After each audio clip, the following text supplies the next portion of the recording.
We are here at 400 Bradford Street by the little mill girl, and I've just run into Steve Negron. How are you this morning? This afternoon, actually. I'm doing well, thank you. How are you, Skip? Well, keeping dry anyways. Can't say much for staying warm, but I am keeping dry. I know. So we are awaiting Victoria Sullivan to come and tell us something about running for mayor. Sure. But in the meantime, you're running. Yes, I am. So talk to me. Absolutely. Well, you know, we had a great run last time. It wasn't the outcome that we wanted, but when we look in the smoke clears, you know, at the very end of the day, we took 42% of the vote. In a place that a lot of Republicans, you know, we didn't do so well. And we did that with not enough money and with no help from the top. We had a great team. And so, you know, we took 114,000 votes, and that's our starting point now. And so we're really excited about it.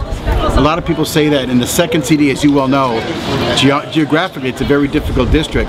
And when I was going around the state after the November election, they're like, please run again. We don't want to, you know, get to know somebody new. We think you had the right platform. We're behind you. So our starting point, Skip, is the 114,000 votes that we got last time. Do you think you're going to have a primary? Well, I would rather not have a primary, but well, as I said, that's always true. That's an obvious thing. I got to tell you, you know, we're not looking at that. The person that we're running against is Kuster. You know, we're the presumptive nominee.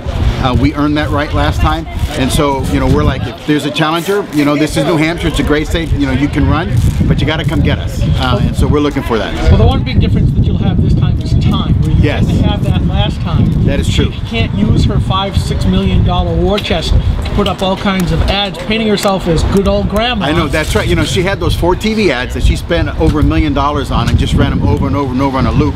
And it was to just dehumanize her, right, to put us off the site. Look, we've already started archiving some of the stuff she's already done from the State of the Union address, so we're going to be better prepared this time to go after her.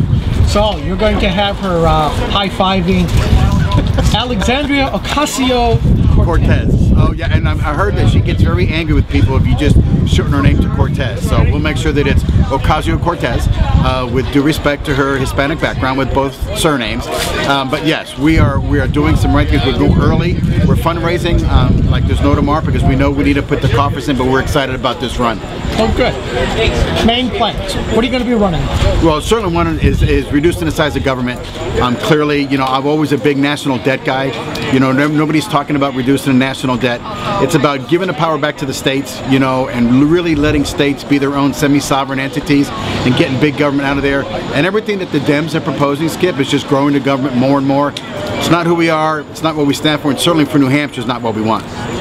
Well, certainly there's a bunch of things that the presidential wannabes are running. You know that there seems to be a Democrat agenda for all of the states with all kinds of things. Right. What's your take on that so far? Well, it's funny, you know what those issues are. Absolutely. You know, you're looking back compared to 16. You know, it was the Republicans that had, you know, en masse that were running for the nomination in the primary. And you look at, you know, the question is who's running the furthest left. I mean, to me that's the soup du jour that's happening right now.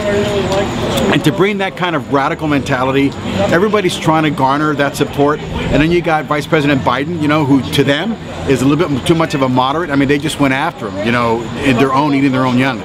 So everybody's trying to run on this platform of far left, and I think that that's going to be a position of strength for us, because when the smoke clears, Skip, I don't think that's what the people of New Hampshire want. Well, do remember this, that when Kuster first ran in her primary, she said, I am the most progressive candidate in this primary. Most progressive, which now means socialist, because they couldn't tell the difference between a Democrat and a socialist, and progressivism was just another name for socialist. Absolutely. All Democrats are socialists, because they've called themselves that. And that's what they're labeled now, and they can't get out from underneath that rock now. I mean, that's who they are. That's right, because they want to take everybody's money to give it to somebody else. I think, wasn't it Prime Minister Thatcher said, you know, that socialism is great until you run out of somebody else's money, something to that effect. And they want to prove her true. Absolutely. Much to our dismay. Absolutely. Well, Steve? Yeah, Steve. Yeah. I'm sorry. My brain is having a chill moment. That's okay. No. Thank you for taking a couple of minutes with Absolutely, Skip. and I know that we're going to meet up again. Absolutely, sir. Have a good day. You too. Oh, okay.